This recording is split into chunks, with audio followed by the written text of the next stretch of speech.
y esta es la vida eterna, que te conozcan a ti, el único Dios verdadero, y a Jesucristo a quien has enviado. Bienvenidos a su programa, Teología para el Diario Vivir.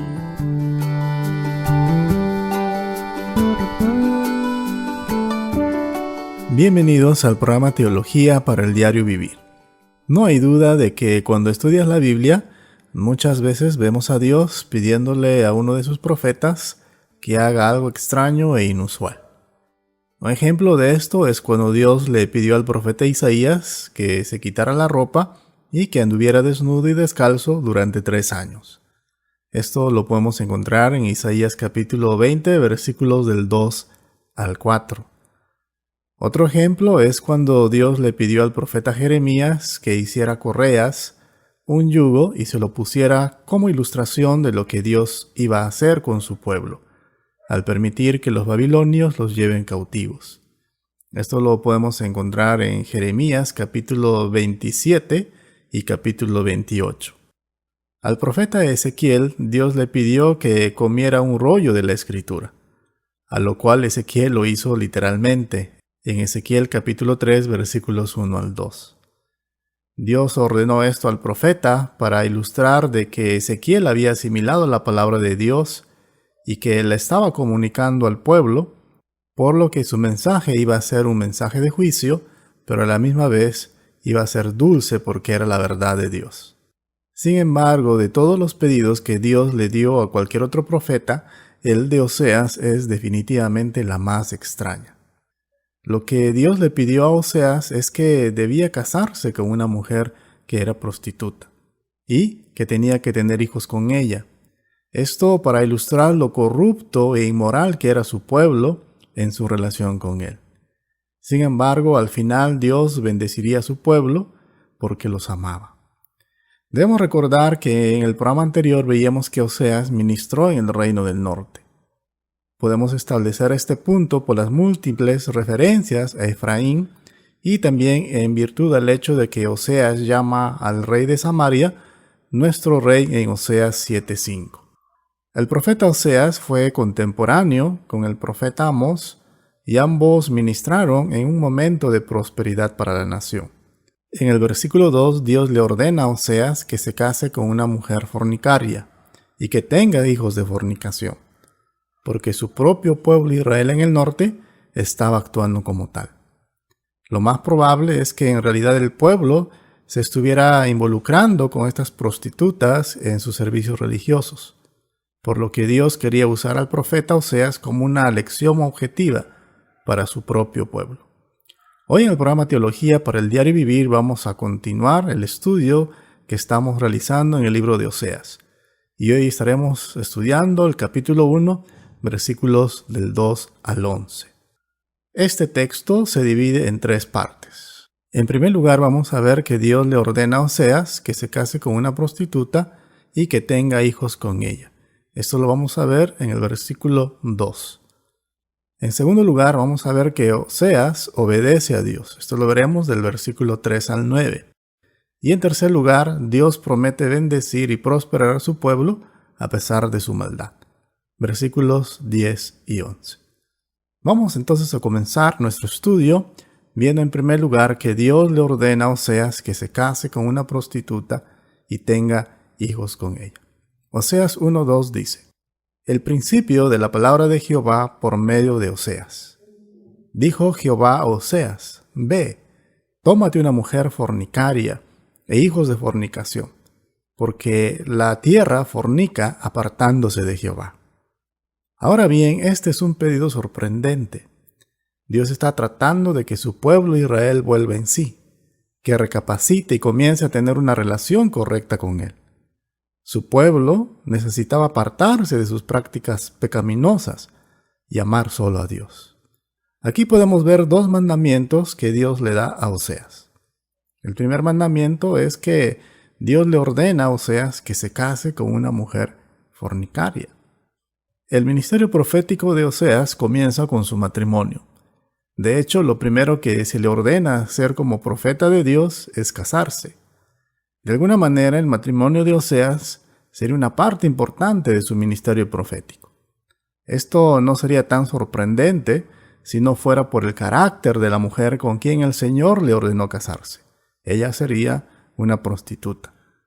Oseas era un profeta de Dios, y aunque Dios le hizo una petición extraña, los profetas no estaban bajo los mismos mandatos legales que los sacerdotes. A los sacerdotes se les prohibía casarse con una prostituta. Levítico 21:14. De hecho, un sacerdote tenía que casarse con una mujer virgen y no podía casarse con una prostituta ni una mujer divorciada. El sumo sacerdote ni siquiera podía casarse con una viuda. De hecho, si un sacerdote tenía una hija que era prostituta, debía ser quemada. Levítico 21:9. Sin embargo, Oseas era un profeta de Dios y esas restricciones no estaban legalmente impuestas a los profetas, por lo que Dios le dijo que se casara con una prostituta. El matrimonio de Oseas simboliza la relación de Dios con la adúltera Israel. El doloroso matrimonio de Oseas sería un símbolo visible para la nación de Israel de su adulterio contra su legítimo esposo, nuestro Dios.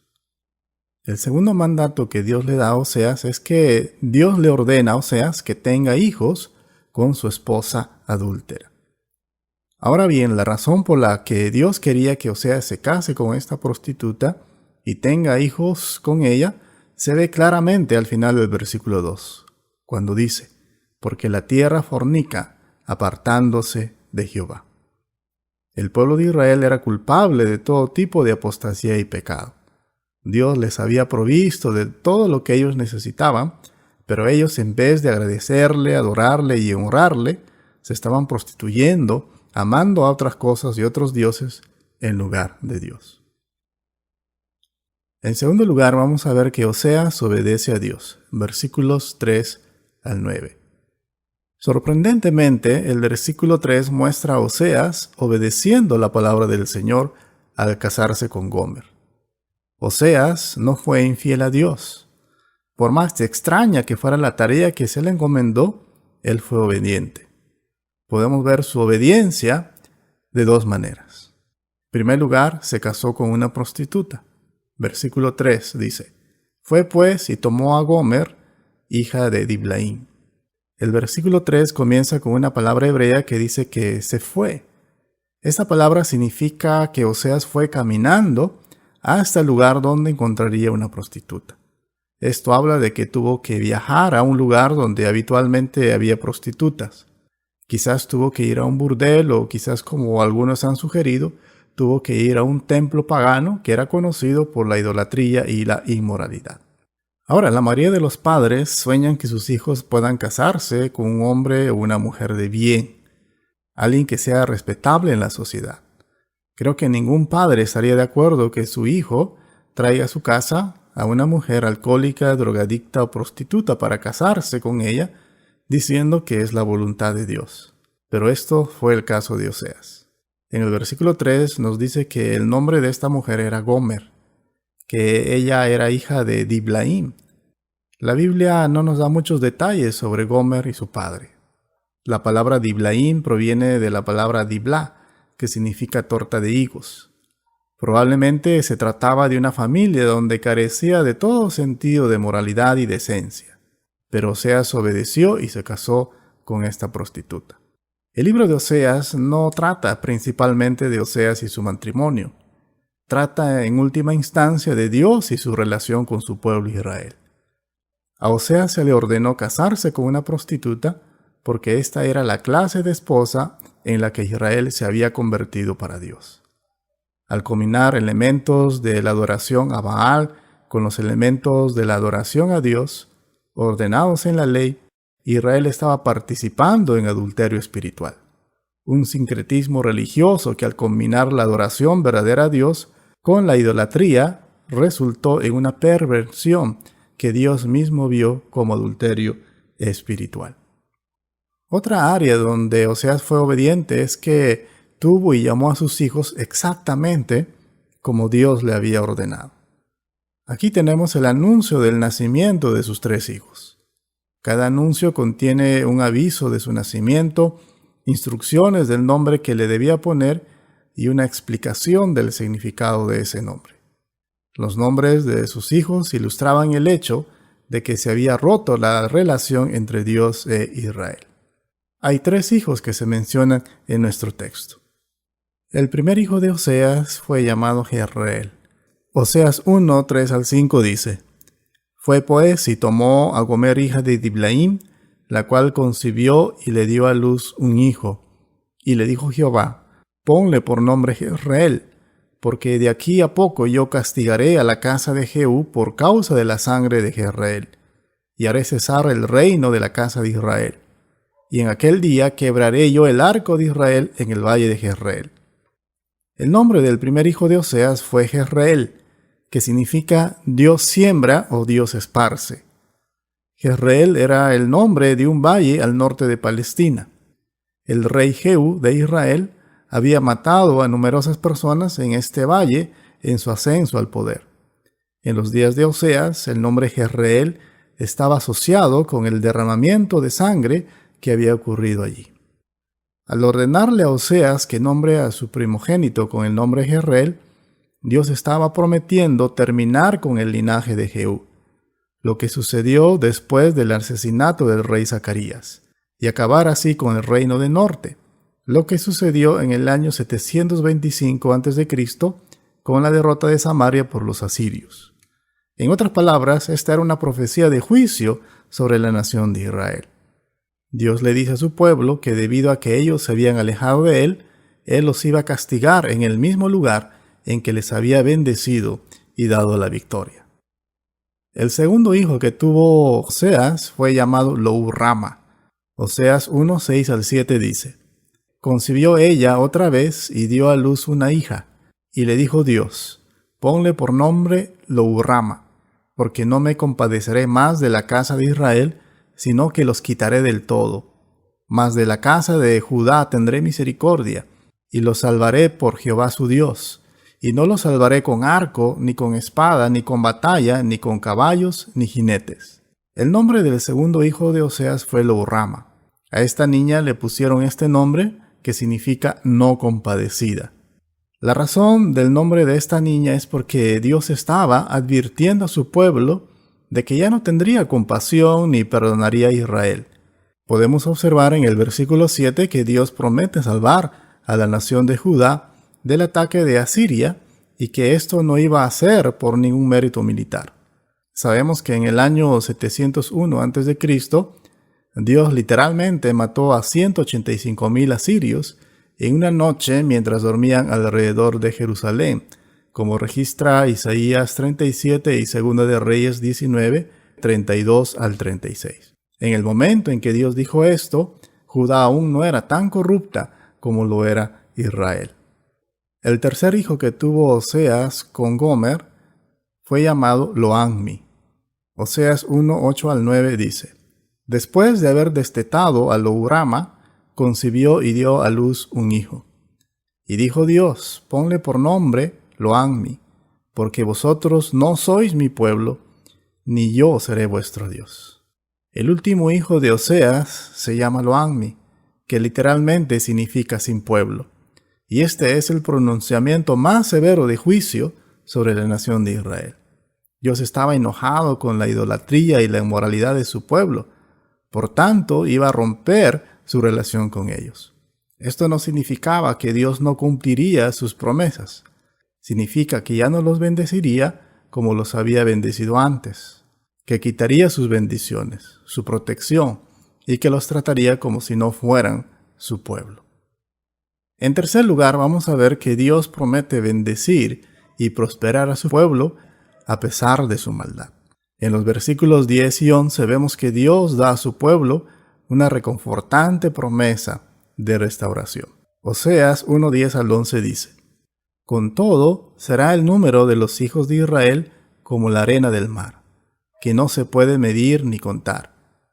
Y en el lugar de donde les fue dicho: Vosotros no sois pueblo mío, les será dicho: sois hijos del Dios viviente. Y se congregarán los hijos de Judá y de Israel, y nombrarán un solo jefe, y subirán de la tierra, porque el día de Jezreel será grande. Después de que Dios haya dado su juicio contra su pueblo, promete un futuro glorioso para ellos. Está claro que en estos versículos Dios siempre bendecirá a Israel a pesar de su rebeldía. Hay varias bendiciones para su pueblo en estos versículos. La primera bendición es que Dios bendecirá a su pueblo numéricamente. Oseas 1:10 dice: con todo será el número de los hijos de Israel como la arena del mar, que no se puede medir ni contar.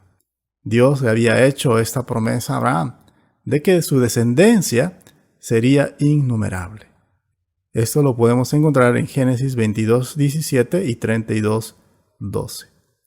La segunda bendición es que Dios bendecirá a su pueblo dándole renombre. El versículo 10, la segunda parte dice: y en lugar de donde les fue dicho, vosotros no sois pueblo mío, les será dicho, sois hijos del Dios viviente. Personas de todo el mundo testificarían algún día de que Israel es el pueblo del Dios viviente. La tercera bendición que Dios prometió a su pueblo es que Dios bendeciría a su pueblo siendo una sola nación nuevamente. Versículo 11, la primera parte dice: y se congregarán los hijos de Judá y de Israel. Esto habla de que un día Dios juntaría a todo su pueblo, tanto del norte como del sur, en una sola nación. Otra bendición es que Dios bendeciría a su pueblo con un líder político. Oseas 1:11, la segunda parte dice: y nombrarán un solo jefe. Aquí habla de que tanto Israel como Judá tendrían un solo rey, y ya no iban a ser un reino dividido. La quinta bendición que Dios promete en este pasaje a su pueblo es que Dios bendeciría a su pueblo geográficamente. Oseas 1:11, la tercera parte dice: y subirán de la tierra, porque el día de Jezreel será grande. Toda la tierra prometida algún día pertenecería a Israel. Ahora la pregunta es: ¿por qué Dios eventualmente haría tanto por un pueblo que le había dado la espalda continuamente? ¿Por qué Dios haría cosas tan maravillosas por el pueblo de Israel cuando ellos habían sido idólatras e inmorales? La respuesta es su amor. A pesar de pecaminoso que era su pueblo, Él todavía los amaba. Aunque la infidelidad de Israel ha resultado en su rechazo, Dios todavía tiene un pueblo. Este pueblo es el pueblo de Dios, compuesto por judíos y gentiles que han confiado en Jesucristo. En un sentido muy real, yo soy Gomer y tú también. Somos personas infieles que merecemos la ira de Dios, no su misericordia. Todos nos hemos rebelado delante de Dios. Pero Jesús se ha convertido en nuestro Jezreel, que es lugar de juicio. Él murió en la cruz por nuestros pecados, para que podamos tener la misericordia de Dios y ser llamados su pueblo. ¿Por qué no vienes a Jesús? Él puede perdonarte, no importa cuán grande haya sido tu pecado. Hoy puedes experimentar su gracia y perdón si vienes a Él en arrepentimiento y fe. Dios te bendiga.